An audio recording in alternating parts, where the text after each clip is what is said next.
Hello. Hello. Hello. Sir నమస్తే అండి. నమస్తే అండి. సార్ మీరు మొన్న ఒక వీడియో చేశారు. సార్ చెప్పండి. అంటే ఇప్పుడు యేసుప్రభు అమర్ హే అనాలా, జోహార్ అనాలా, యేసు యేసుప్రభు జై అనాలా? యేసుప్రభుని జై అని అనాలండి. ఎందుకని? యేసుప్రభు చనిపోయాడు కదా. చనిపోయి తిరిగి లేచాడు కదా. ఎవరు చూశారు? ఆ? ఎవరు చూశారు? మీరు చూశారా? మీ నేనే చూసిన. అమ్మ చూసిందా, లేకపోతే మా అమ్మ చూసిందా, మా నాయనమ్మ చూసిందా? నేనైతే చెప్పండి చూసిన. సార్. నేనైతే చూసినండి. చూపిస్తారు మరి, మేము వస్తాం వాడికి. చూపిస్తా. ఏదైనా సార్ మీది ఉంటే మీది చెప్పుకోవాలి. మాది మేమే చెప్తాం. మీ గురించి మేము చెప్పట్లేదు. ఏడా చెప్పండి. జనాలు పిచ్చోళ్ళని చేయబాకండి. మీ పేరు రవి అని ఎందుకు ఉందండి? మరి మీరు డాక్టర్ అంటారు. నేను డాక్టర్నే, నా పేరు రవి కాబట్టి రవి అంట. మీరు డాక్టర్ ప్రాక్టీస్ చేస్తున్నా, మత ప్రచారం చేస్తున్నారా? రెండు చేస్తానా, మత ప్రచారం చేస్తానా, డాక్టర్ కూడా చేస్తానా. సార్ మీ అడ్రస్ చెప్పండి కొంచెం. రాసుకోండి. నిమిషం. అయితే ఇంకో విషయం ఏంటంటే బంపర్ ఆఫరు. చెప్పండి. అడ్రస్ చెప్పండి, ఆఫర్ కూడా చెప్పండి. అడ్రస్ అందరూ అడుగుతారు కానీ ఒక్కరు రావట్లేదు నా దగ్గరికి. మిమ్మల్ని చూసి భయపడి ఉంటారు సార్, ఏం చేస్తాం. ఎందుకంటే అది ఆబ్వియస్లీ ఉంటది మీరు అనుకోండి. డాక్టర్ గారు కదా, మీ అమౌంట్ ఉంటది. ఈ ఫోన్ చేసే వాళ్ళ దగ్గర డబ్బులు ఉండవు. ఏం చేస్తారు పాపం, రాలేరు. అదే. మీ దగ్గర ఉన్నాయా చెప్పండి సార్ సార్. డబ్బులు? ఆ? మీ దగ్గర ఉన్నాయా డబ్బులు? మీ మా దగ్గర దగ్గర ఉన్నా లేకపోయినా వస్తాం సార్. మీరు ఇప్పుడు సరే. మీరల్లా మీరల్లా ఎట్లా చేస్తున్నారు? సరే మళ్ళీ ఆ డాక్టర్ని టార్గెట్ చేశారు. ఆ డాక్టర్ ఇష్టం, అది మీ ఇష్టం ఏంది? నాకు అర్థం కాలా. నేనేమన్నా డాక్టర్ మంచోడే, డాక్టర్ నేనేమన్నా. డాక్టర్ గారు కూడా వాడిగీడు అన్నారు, 2000 అన్నారు, 15 అమౌంట్ చేస్తున్నాడు. మీరు కూడా చెప్పండి, యేసుప్రభు చేయండి, మీరు కూడా ఓవర్ చేయండి. మీరు మాత్రం అమౌంట్ ఎందుకు తీసుకుంటున్నారు? ఓ నాయనా, నీకు అర్థం కావట్లేదు. నేను అసలు డబ్బులే తీసుకోవట్లేదు. ఆ, ఫ్రీ నేను. కానీ టాబ్లెట్ కూడా తీసుకోరా? విను టాబ్లెట్లకు కూడా తీసుకోవట్లేదు. కానీ మీకు విదేశీల నుంచి నిధులు వస్తాయండి. మరి నా బ్యాంక్ అకౌంట్ నీకు ఇస్తా, నేను తీసుకొచ్చి మరి ఒక్కసారైనా పడ్డట్టు చూపియాలి నువ్వు నాకు. సరే, అది ఓకేనండి. మీరైతే ఓకే, నేను కాదంటలేదు. మీరు ఈ ప్రచారం చేసి వీడియోలు పెట్టాల్సిన అవసరం ఏంటంట? మనది యేసుప్రభు గురించి చెప్పండి. యేసుప్రభు ఎట్లా చనిపోయాడు? మీ పేరేంటి? ఏం పేరు మీ పేరు? ఏం సార్ నా పేరు? మీ పేరేంటండి? నా పేరు శంకర్ అండి. శంకర్ గారు, మీకు విషయం ఏంటంటే, ఉమ్, హిందూ వచ్చినా, ముస్లిం వచ్చినా, క్రిస్టియన్ వచ్చినా, బౌద్ధుడు వచ్చినా, సిక్కుడు వచ్చినా, జైనుడు వచ్చినా, ముసలోడు వచ్చినా, చిన్నపిల్లగాడు వచ్చినా, వయసుడు వచ్చినా, ఎవడొచ్చినా మేము ఫ్రీ ట్రీట్మెంట్ చేస్తాను. ఓకే సార్, దానికి ఓకే. కానీ మీ జై శ్రీరామ్ అంటే 500 ఫీజు ఎక్కువ చేస్తా అని మాట్లాడండి. ఇట్లాంటి మతం కోసం అది కాదు సార్, అది మీకు అనవసరం కదా. అది మీ సబ్జెక్ట్ కాదు కదా. నా సబ్జెక్టే అది. ఈ దేశంలో పోటీ hello hello hello hello hello చెప్పండి. నాకు అవసరమే. ఎందుకు అవసరం నాకంటే, ఒక భారతదేశంలో బాధ్యత గల ఒక పౌరుడిగా మత ప్రచారం చేసుకోవాలి. కానీ మరింత బరి తెగించి 500 డిస్కౌంట్లు పెట్టి ప్రజల్ని పిచ్చోళ్ళని చేసి జై శ్రీరామ్ ఆయన ఏంది అనవనేది? ఒకడు ముస్లిం వస్తాడు, ఒక క్రైస్తవుడు వస్తాడు, జై శ్రీరామ్ అనాలా? నేను 500 కోసం నేను కూడా 1000 రూపాయలు ఇస్తా. మరి జై యేసుక్రీస్తు అని అంటాడా? సరే, మీరు డాక్టర్ అని మత ప్రచారం చేయొచ్చా మీరు? నేను మత ప్రచారం నేనేందుకు చేసిన? నేను పబ్లిక్ కి అవేర్నెస్ ఇస్తున్నానండి. ఆయన అంటే తెక్కలోడు, తెలియక పబ్లిక్ పాపం పిచ్చోళ్ళు చేస్తున్నాడు అనుకోండి. చెప్పండి. Listen to me carefully. నేను పీపుల్స్ కి నేను అవేర్నెస్ ఇస్తున్నాను. అర్థమైందా? అంటే మీరు వచ్చాక మత ప్రచారం ఎవరు చేస్తున్నారు? మీ పీకే డాక్టర్ హజ్రా ఉన్నాడు కూడా, హజ్రా ఆయన చేస్తున్నాడు. మీరు ఒకవేళ ఖండిస్తే ఆయన ఖండించాలి. మరి ఆయనకి మీకు తేడా ఏముందండి? ఆయనేమో అట్లా తగ్గించేస్తున్నారు, ఇట్లా మీరు మత ప్రచారం ఇద్దరు ఒకటేగా. మరి నేను మత ప్రచారం చేయట్లేదండి. మత ప్రచారం చేసేది అదే కదండి, మీరు చెబుతుంది అదే కదా. మత ప్రచారం చేసేవాడిని ఆపేస్తున్నాను. ఇప్పుడు మీరు చెప్తుంది అదేగా. ఆపిస్తానే ఇది చేస్తున్నారు. వినండి, చెప్పండి. మత ప్రచారం చేసేవాడిని అలా వద్దు నాయనా. మతం పేరుకి ఒక దేవుడి పేరు చెప్పేసి జయ కొడుచుకొని నీ దగ్గరికి ఒక డాక్టర్ అంటే వినండి, అనేక మతాల ప్రజలు మీ దగ్గరకు వస్తారు. నేను ఒక డాక్టర్నే. నా దగ్గరకు వచ్చిన పేషెంట్లు ఎన్నో రకాల మతస్థులు, ఎన్నో రకాల ప్రాంతాల వాళ్ళు, కులాల వాళ్ళు వస్తారు. వచ్చినప్పుడు నేను మతానికి, కులానికి, ప్రాంతానికి చూసి ట్రీట్మెంట్ చేయట్లేదు. ప్రతి ఒక్కడికి ఫ్రీ ట్రీట్మెంట్ చేస్తున్నాను. మీరెందుకు జై శ్రీరామ్ అని అంటే 500 రూపాయలు డిస్కౌంట్ పెట్టి మత ప్రచారం చేస్తున్నారు? అటువంటివి మనం చేయకూడదు అనేసి నేను చెప్తున్నాను. మీరు వెళ్ళి అతనితో చెప్పాలండి. మీరు వీడియోలు పబ్లిక్ పబ్లిక్ గా పెట్టాలి, పబ్లిక్ కి అవేర్నెస్ రావాలి. ఇంకా ఆయనకు కూడా పంపించాను, నేను ఆయన నెంబర్ తీసుకున్నాను, ఆయనకు కూడా పంపించాను. ఆయన నాకు ఏమైనా మెసేజ్ పెట్టాడో తెలుసా? నేను ఒక కరెక్ట్గా ఒక 4-5 డేస్లో నేను మీకు కాల్ చేస్తాను అని పెట్టాడు నాకు. సరే, ఓకేనండి. ఓకే, ఇప్పుడు రాముల వారి గురించి తేవాల్సిన అవసరం ఏమొచ్చింది మీకు? మన గొప్పతనం మనకు చెప్పండి. రాముల వారి గురించి నేనేం మాట్లాడాను సార్? జై శ్రీరామ్ అంటారు, అమరహే అంటారు, అది వాళ్ళ ఇష్టం అండి. వినండి అదా మీరు ఓకే, నాకు అర్థమైంది.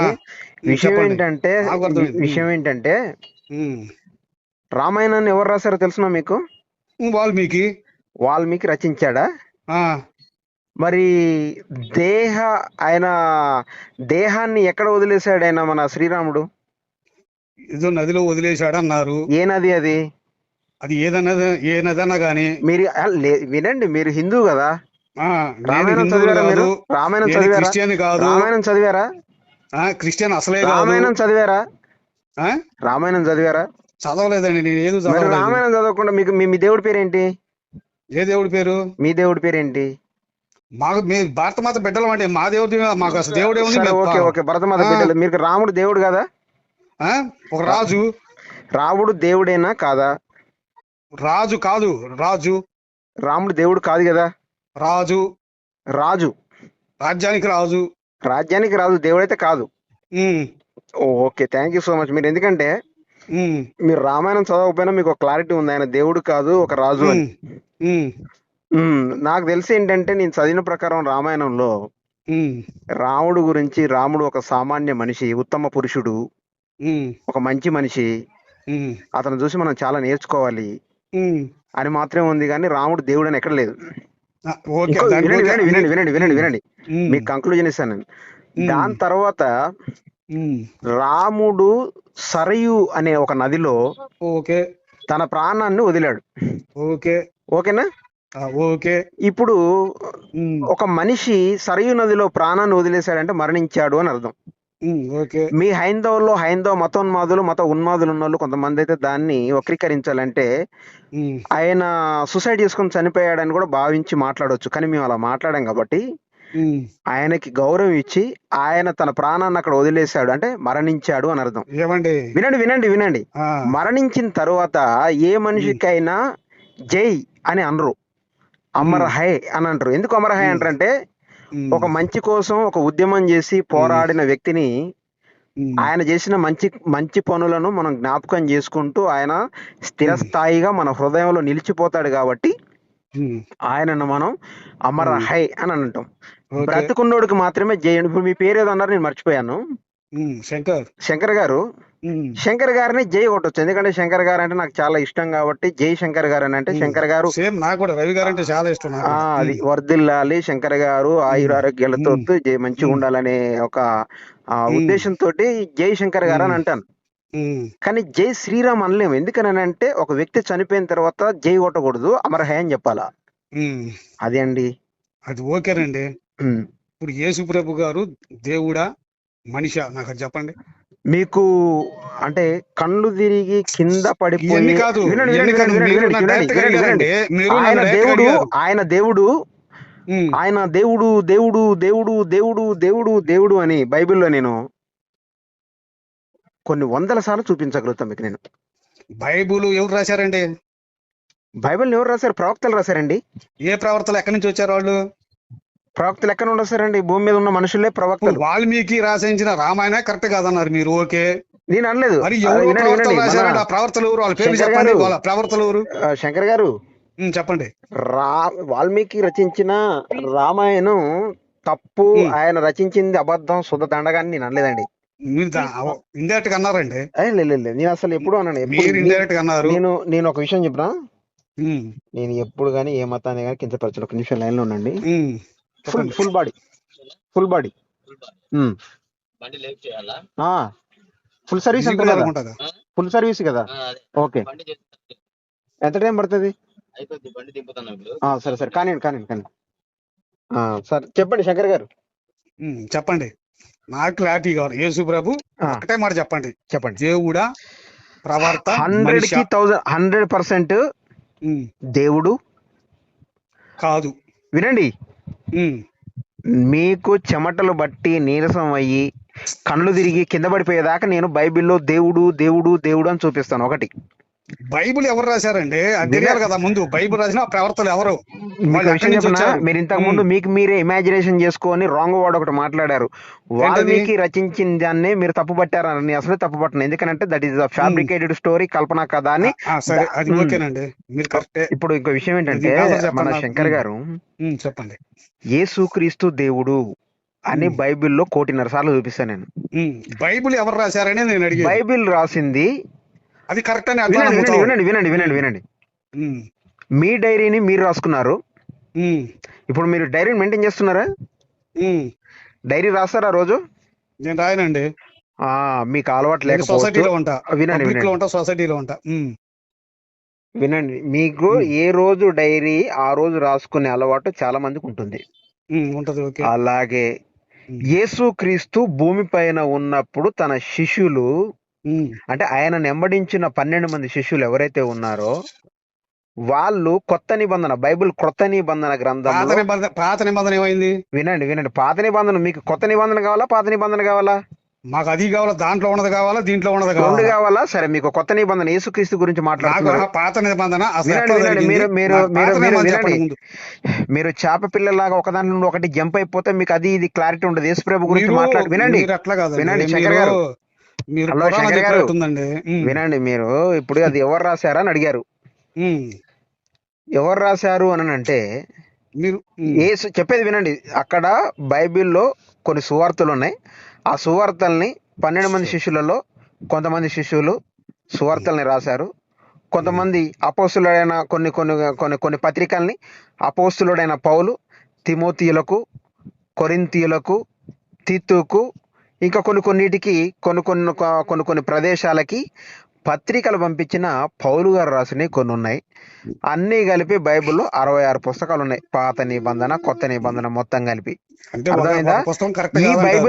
ఈ బైబిల్ని ప్రవక్తలు, తర్వాత అందులో ఉన్నటువంటి గొప్ప గొప్ప దేవుణ్ణి వెంబడించిన వారు, దేవుని విశ్వసించిన వారు, ప్రవక్తలు, ఆయన శిష్యులు రాసిందే బైబిల్. అర్థమైందా? అంటే అది ఏందది అంటే లైవ్ అన్నమాట. అంటే లైవ్ అంటే ఏంటి? ఉన్నది ఉన్నట్టు, జరిగింది జరిగినట్టు రాసిన కథ ఏదైతే ఆ చరిత్ర ఉందో ఆ చరిత్రే బైబిల్. బైబిల్లో కథ, అదే కథ అన్నారుగా, అదే పెద్ద కథ. మీరు కథ అనుకుంటారో చరిత్ర వినండి వినండి చెప్పండి. మీరు వీరబ్రహ్మం చరిత్ర అంటారు, వీరబ్రహ్మం కథ అంటారు. కథ అంటే తప్పు అర్థం కాదు. అది కథ అంటే ఒక స్టోరీ. వినండి హలో బ్రదర్, వినండి. కథ అంటే ఒక చరిత్ర. అంటే తెలుగులో కథ, చరిత్ర, స్టోరీ, చాప్టర్ అని ఇంగ్లీష్ లో మనం మాట్లాడుకుంటాం. ఇంగ్లీష్ లో మాట్లాడేటప్పుడు ఒక అర్థం, తెలుగులో మాట్లాడేటప్పుడు ఒక అర్థం వస్తుంది. అర్థమైందా? అది విషయం. ఇంకా మీకు ఏమైనా కావాలంటే చెప్పండి. నేను అడిగింది ఒకటండి, మీరింత చాడభారతం చెబుతున్నారు. చాడభారతం మీకు అర్థం కావాలి కదా. యేసు ప్రభు దేవుడా కాదా? దేవుడైతే మేకులు ఎందుకు కొట్టారు? ఈదులు ఎందుకు తరిమి కొట్టారు? పిచ్చా? హలో చెప్పండి. దేవుడైతే ఈదులు ఎందుకు తరిగి కొట్టారు? మేకులు ఎందుకు వేశారు? ఎవరికి? యేసు ప్రభుకి. ఇప్పుడు చూసుకోండి, 99.99% జైల్లో ఉన్న వాళ్ళందరూ నీతిమంతులే. ఎందుకో తెలుసా మీకు? మీరు ఉదాహరణ చెప్పేది అదే, మరి ఉదాహరణలు అదే చెప్పేది బ్రదర్.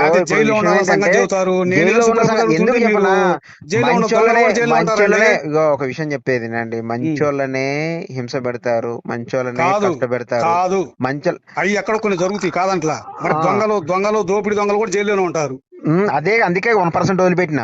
మంచోళ్ళకి 99% హింస పడతా ఉంది, అసలు చేసిన వాడికి ఎక్కడనో ఒక దగ్గర శిక్ష పడతా ఉంది. అలాగే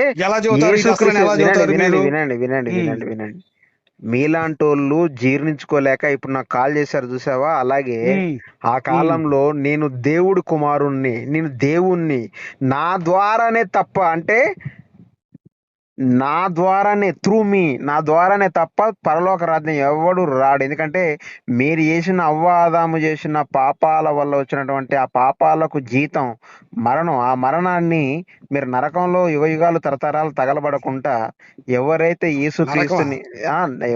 యేసుక్రీస్తుని నమ్మి విశ్వసించి ఆయనను వెంబడిస్తారో వాళ్ళకి పరలోక రాజ్యం రావాలని ఆయన ఎక్కడ ఉంది, ఎవరు పోయి వచ్చారు, ఎంతమంది పోయి వచ్చారు నాకు చెప్పండి. పరలోకం ఉంది నరకానికి పోతారు అని చెప్తున్నారు. మీరు ఏ రకంగా చెప్తారు నాకు అర్థం కాల. మన తాత ముత్తాతలు పోయి వచ్చారు, ఏ రకంగా చెప్పమంటారు చెప్పండి. మన తాత ముత్తలు ఏమైనా పోయి వచ్చి చెప్తే వింటాం మనం. ఒకసారి ఒక పని చేయండి, పరలోకం ఉండదండి, నరకం అనేది ఉండదు. మరి మీ దాంట్లో ఏముంటది? మా దాని సంగతి నేను చదవలేదని చెప్తున్నా కదా మీకు. మీ దాంట్లో లేదా పరలోకం నరకం? ఇప్పుడు ఉంటది, అసలు ఉండదు. అవన్నీ నేను చదవలేదని చెప్తున్నా కదా. చదివితే సమాధానం మీకు నేను కూడా చెప్పగలనండి. కాదు, మీరు ఏం చదవకుండానే హిందూ అయ్యారు, కానీ నేను అనేది క్రిస్టియన్ అయిన సార్. నేను పుట్టుకతోనే భారతలో పుట్టుకతోనే తాత ముత్తాత నేను నా పిల్లలు మొత్తం హిందువులుగానే పుట్టాము, హిందువుగానే చేస్తాను. మీ భగవద్గీత, మీ రామాయణం, మీ పుస్తకాలు మీరు చదవకుండా నాకు కాల్ చేశారు, కానీ నేను బైబిల్ మొత్తం చదువుకోని మీతో మాట్లాడుతున్నాను. అంటే చదువుకున్నోడికి వ్యత్యాసం ఉంటది. నేను చెప్పిన మీకు